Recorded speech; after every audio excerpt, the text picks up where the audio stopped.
Ассалаумағалейкум армысыздар, құрметті қазақ елі. Бүгін 12 қазан 2024 жыл. Сөйлеп тұрған Ермек Албан қазақтың биі.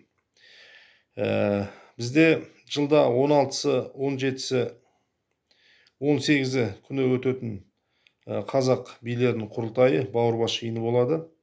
Екінші жыл осы Алматы қаласында өтіп отыр. Сол 17-ші қыркүйектен кейін осы билердің құрылтай бауырбаш жиыны өткеннен кейін маған жекеме КТК телеарнасынан Жанар деген қарындасымыз хабарласты. Өстіп, сіздердің жиындарыңыз өтіпті, боз айғыр сойыпсыздар, соны көптеген әлеуметтік желілерде талқы болып жатыр.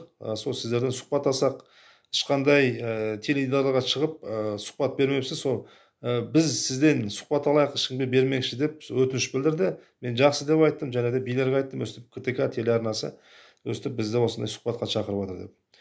Содан біраз күннен кейін сол Жанар деген қарындасымыз менімен хабарласып, кездесуін белгіледік. Сайна Жандосов жақта кафеге барып, сол жерде сұхбат түсірдік. Ол жерде оператор екеуі келіп, сол Жанар деген қарындасымыз менің істеген жұмыстарым, билер туралы сұрақтар қойды. Соны бір сағаттай жауап бердім. Одан кейін президент паркіне барып, Болат бауырымыз және де Бақытжан Ұранша екеуінен сұхбат алды. Сөйтіп кетіп, бірнеше күннен кейін бізді сол КТК телеарнасына шақырды. Ол жерде мен, Болат, Бақытжан Ұранша және Алматы облысының бас биі Қамдыр аға төртеуміз келдік. Келгеннен кейін бәрімізге құжат берді, қол қойыңыздар деп. Ол жерде ана құжатты мен оқығаннан кейін мен ол жерге қол қойған жоқпын. Сөйтіп жаңағы бағдарлама басталып, сол микрофон іліп жатқан кезде мен сол жерде астарлы ақиқат деген жаңа передача екенін сол жерде біліп отырмын. Сөйтіп оны сыртында тұрып естіген кезде билерді қаралап, масқаралап сондай түрде көрсетіп жатты. Және де менің ол жерде барған кезде 3 жыл бұрын жұбайымыз екеуміз билеп жүрген биімізді қойып қойған, және де мен 15-20 жыл бойы түскен бір қасқырдың терісінің қасында мылтық ұстап тұрған енді түсіріп қойған. Сөйтіп қазақтың билерін масқаралау үшін жаңағы дайындалған бағдарлама екенін сол кезде түсіндім. Және де ол жерде Гүлбақрам әпкеміз желтоқсаншы мен ол кісіні бұрыннан бері араласып, бұрыннан бірге жүрдік. Бірақ мына билер сайланғаны бері билерге қарсы шыққан азамат соны біліп отыра, сол Гүлбақрам әпкеміз сол жерге келіп бізбен айғайластырып қойып отыр. Және де ол жерде отырған эксперттердің ешқайсысы билер туралы ақпарат білмейді. Ол жерде заңгер ғана дұрыс өзінің көзқарасын айтып отты. Енді ол жерде бәрі түсінікті болды. Бұл жерде ақша беріп жалдап осындай іс-әрекетке апарғандарын көрініп тұрды. Ол жерде біздің қанша сағат бойы мен берген билердің істеген жұмыстарын біреуін көрсеткен жоқ. Үйде қанша біз істеген Instagram, Facebook, TikTok, YouTube арналарына көптеген істеген жұмыстарымыз жібердік. Оның біреусін көрсетпей, сол жерде бұлардың мақсаты қазақтың билерін, біздің әлем билерімізді қаралау мақсатында жасалған ақпарат екенін мен түсіндім. Оның басында кетіп қалайын дедім де, бірақ аяғына шейін халық көрсін, білсін деп жаңағы ақпарат бердік. Ол жерде көптеген бірнелерін қиып алып тастаған сөздерімізді сөйтіп, мына билерді қаралау мақсатында солай жасалғанын мен түсіндім. Одан кейін Қамдыр биіміз біраз айтып, екіншісінде біраз ақпараттар бергенбіз, оны екінші күні көрсетпеді.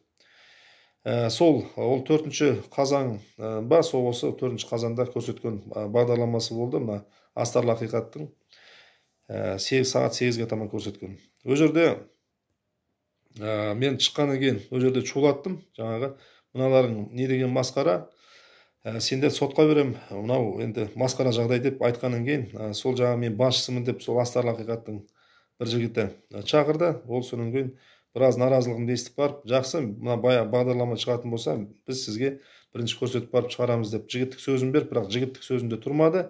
Шетелге кетіп қалды, бүйтіп қалды деп жаңағы ешқандай көрсетпей жаңа шығарып жіберді. Одан кейін менің түсінгенім бұл жерде үлкен саясаттың бір ұшы неғып тұр. Біз енді осы 4 рет өткіздік. 4-еуінің осы 2 рет Алматы өткізген кезде әлеуметтік жерлерге жаңағы барлық структураларға айтып, жаңағы телевидение чыгарган кезде ешқайсы келген жоқ болатын. Олар да бәрі командамен жұмыс жасайды. Одан кейін осы мына бізден бөлініп шыққан жаңағы Қытайдан келген азаматтар бар, саяси лагерьде де отырған, сөйтіп осы мына қазақтың ішіне іртік салу үшін, мына билердің ішіне іртік салу үшін, қазақтың билерін халықтың арасында беделін түсіру үшін сондай ұйымдасқан бір ұйым бар, осы 5-6 жігіт.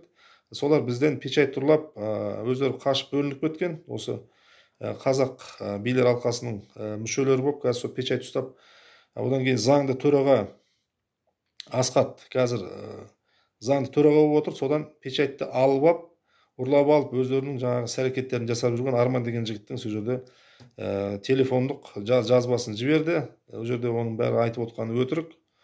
Мен қазір қазақ билер алқасы Алматы қаласының төрағасымын. Сол печатьмен өткізіп жұмысын жасағам. Ал енді біз әлем қазақ билерімен 8 рет өзім өткіздім.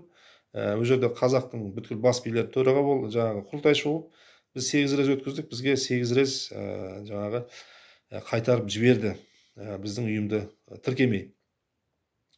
Сөйтіп, оны бір күн бұрын хабар телеарнасынан жаңағы Арман деген жігітті өзін жаңағы ұрлап алған печать, ол ұрлап алған печать жарамсыз, сол печатьпен өзін төраға тағайындап алған, сол ұйымның адамдары хабар телеарнасынан әдемілеп тұрып шықты.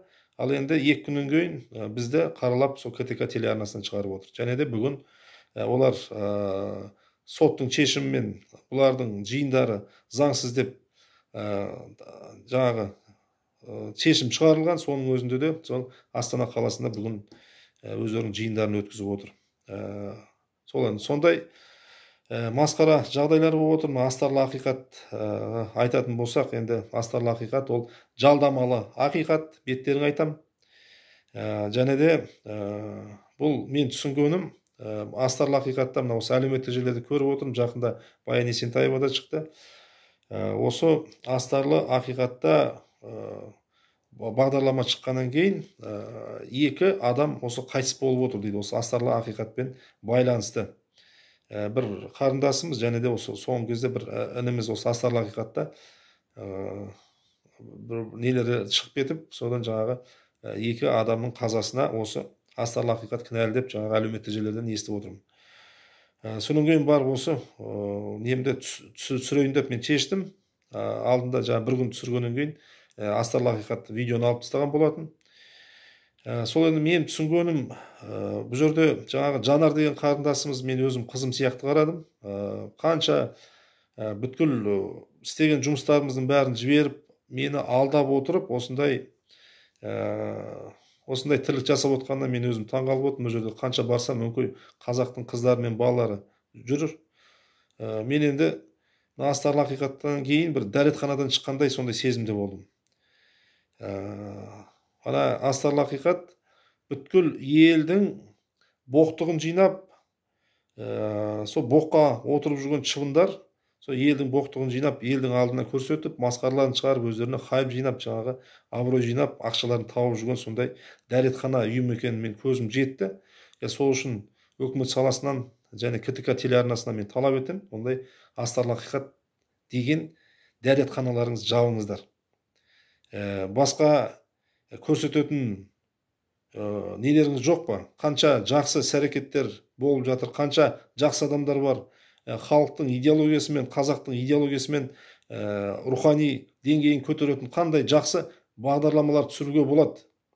Ал сіздер оның біреуін түсірмей, мына қазақта сондай төмен деңгейге түсіріп, біреудің артын ашып, қазбалап, ескі тұрсиларын көрсетіп, ескі дәретханадағы бүткіл боқтықты шығарып көрсетіп отырсыздар. Өте масқара, ұят жағдай. Сол үшін мен талап етем, мынандай астарлы ақиқат деген дәретханаларыңызды жабыңыздар. Сәлем, мен Ермек Албан, бауырларыңыз.